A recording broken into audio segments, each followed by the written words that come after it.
Je vais être très bref d'abord parce qu'il faut qu'on gagne un peu de temps. Et ce qui m'intéresse beaucoup, c'est d'avoir écouté ce que disait Mathieu Pernaut, parce que c'est un photographe chercheur, des fois amusant, des fois pas du tout amusant, des fois... je me rappelle moi, une exposition, c'était en 2011 je crois, ça s'appelait La photo impossible. Et c'était au musée Carnavalet. Il y avait plusieurs auteurs, il y avait Jacqueline Salmon, enfin des gens qui réfléchissent à la photographie. Et c'était très étonnant parce que on rentrait et on voyait une sorte de voie royale, mais de voie royale et naturelle. C'est-à-dire que c'était des plantes qui étaient là sur des sortes de petits chemins, le long des murs des fois. Et en fait, on était dans les couloirs de promenade de la prison de la santé. Alors, de voir ces plantes qui étaient vivaces à l'intérieur d'un lieu qui est plutôt dédié au renfermement, c'était extraordinaire. On n'en sortait pas. Hein. Moi, j'allais dans le reste de l'exposition, puis pourtant il y avait des choses tout à fait importantes. Hein. Et je revenais là en disant, mais quand même la vie, hein, c'est quand même quelque chose. Alors voilà, j'irai très vite. Moi, je remercie beaucoup de m'avoir permis d'être avec vous parce que c'est un lieu, enfin c'est des gens que j'aime bien. Le lieu, je le connais assez peu, mais les gens qui y travaillent, je les connais bien et en plus, voilà. Alors, que dire ? C'est pas une fin de partie hein, qu'on assiste là. On assiste à quelque chose qui est plutôt une continuation et avec des renouvellements. C'est ça.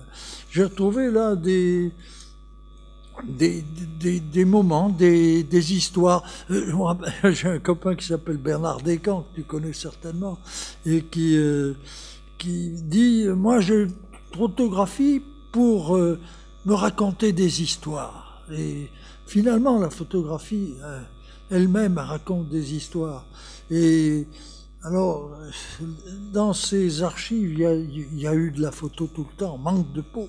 C'est qu'on en a beaucoup et que ces photos qui sont très significatives parce qu'elles sont toutes à l'intérieur de projets, à l'intérieur d'histoires, dans les cartons, c'est assez compliqué de retrouver les photos parce qu'elles ne sont pas signalées autrement. Alors, il y en a partout. Et c'est pour ça qu'il est très très important de voir tous les efforts qui se sont mis. Alors, je pourrais parler aussi, mais notre ami François Borde a donné tout ce qu'il fallait de la description de ce qui est en train de se faire, parce que la décentralisation, hein, c'est vrai, quand même changer un peu le territoire. Dans les provinces, il y a des choses qui se passent. Hein. Moi, je suis assez souvent dans les archives départementales et c'est important. Hein. Il se passe quelque chose. Simplement, il y a quelque chose qui manque quand même. La moitié de la copie a été faite par Monsieur Defer, parce qu'il faut quand même là-dedans donner un petit peu aussi, garder les réseaux qui existaient. C'est ça qui est intéressant, c'est ça qu'il faut faire revivre. Bon, alors, on est dans un moment où les choses ont changé. Monsieur Désiré Digosset qui était là, voilà un type qui était archiviste départemental, et c'est fou le nombre de livres de photos qu'il a publiés, et des livres tout à fait intéressants, tout à fait importants. Bon, ne vous inquiétez pas, je vais tâcher d'aller vite quand même parce que j'ai fait un texte, je ne sais pas si ces textes sont mis sur l'internet, mais ça pourra servir et ça va me donner l'occasion de ne pas aller trop vite. Dans ce colloque, mettre en même temps tout ce qu'a fait Marc Durand, aidé par la Bibliothèque nationale. En même temps, vous avez des gens militants comme Boisjoli qui utilise et qui fait son parcours lui-même. Et tout ça, ça peut se conjuguer dans le même moment. Et je trouve ça assez formidable. Ensuite, on va voir une exposition qui est le mois de la photo. Le mois de la photo, il devait... moi, j'étais étonné en novembre. D'habitude, le mois de la photo des années paires, c'est en novembre. Eh bien non, c'était pas en novembre parce que François Ebel, qui n'a pas attendu la fin du siècle dernier, d'ailleurs, vous savez qu'il était de cette équipe qui a fait les premières expérimentations à la FNAC. Il a été à la FNAC. Après, il est allé à Arles. Il y est allé en 81. Et après, il y a eu d'autres gens. Puis, comme ils avaient besoin quand même de son dynamisme, ils l'ont rappelé. Il a été directeur des rencontres d'Arles pendant 15 ans. Et puis maintenant, avant, il a été directeur de Magnum Photo, la grande... Tout ça, c'est un monde que nous voyons se dérouler sous nos yeux. Et maintenant, il a dit, mais Paris, ça suffit pas. Maintenant, il faut pas traverser le périphérique. Et je sais pas comment il a fait, mais il a convaincu les villes de faire le mois de la photo du Grand Paris. Alors ça, c'est... voilà. Alors... c'est pas la première fois d'ailleurs que les archives nationales y participent, mais maintenant c'est avec le Grand Paris. Je crois que déjà en 96, il y avait eu le canal de Suez qui avait été montré par Luc Forlivesi. Après, il y a eu la série F12, c'est-à-dire les expositions universelles qui sont dans l'année... voilà.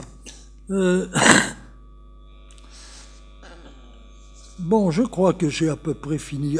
Je voudrais féliciter les personnes qui ont trouvé le mot d'accroche. Si vous voulez, c'est une belle trouvaille, c'est formidable, écrire l'image. Ah non, mais ça va très loin cette histoire-là, hein, parce que c'est pas simplement mettre des mots sur les images. D'ailleurs, on l'a bien compris. Il y a l'image, elle peut aussi rectifier un peu. Vous savez que Marc Ferraud, qui est un grand historien, son premier titre de gloire, ça a été de regarder la culasse des fusils pendant la Révolution d'Octobre. Il s'est aperçu que ce qu'on disait, ça c'était les rouges ou c'était les blancs, mais c'était le contraire. Parce qu'il a dit, mais non, il ne pouvait pas avoir cet armement parce que l'armement a été donné à cette époque. Voilà. Alors, tout ça, l'image le dit, mais il n'y a pas que de la preuve. Je me rappelle, Plossu disait, il y a bien 30 ans de ça, hein, même peut-être plus, il disait... si on était né il y a 50 ans, on écrirait des nouvelles. Ah oui, je crois que... bon. Alors je ne vais pas conclure, on m'a dit une conclusion, je ne peux pas conclure, si ce n'est de dire que la vie continue et le train continue aussi.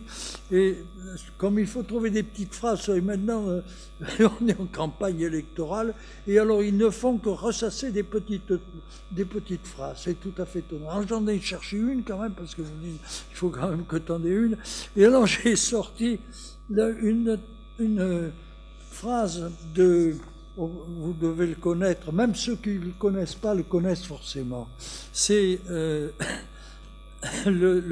celui qui a été conservateur du musée de Lausanne, mais avant il était écrivain, journaliste, photographe, collectionneur, éditeur, tout ce que vous voulez. C'est Charles-Henri Favreau. Et là, il n'est plus avec nous. Mais alors il disait, il faut faire l'histoire de la photographie d'abord parce qu'elle est la photographie de l'histoire. Alors je vous laisserai sur cette phrase et je vous remercie de m'avoir écouté parce que j'ai dû dire faire beaucoup de postillons. Voilà. Au revoir.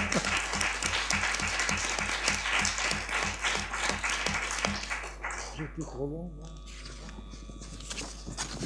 Donc, moi, je pense que je vous ferai grâce de ma page de synthèse qui finalement n'apporterait pas d'autres informations. Je préfère que l'on reste sur la phrase de Favreau qui synthétise bien, je dirais, l'esprit de la photographie Et voilà, donc comme il est tard, je pense que nous allons conclure maintenant notre journée d'études qui était très, très riche en débats et en informations.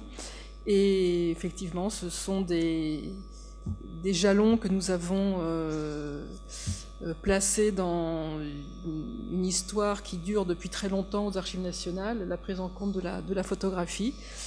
Et nous allons, je pense, dialoguer encore très longtemps avec les personnes ici présentes et nos collègues des autres institutions. Voilà, je pense que nous pouvons conclure les débats et aller inaugurer Dorica Castra qui nous attend. Merci de votre attention, merci de votre fidélité, parce que vous êtes encore nombreux en cette fin de journée. Donc je vous invite à rejoindre le hall du bâtiment. Merci à tous.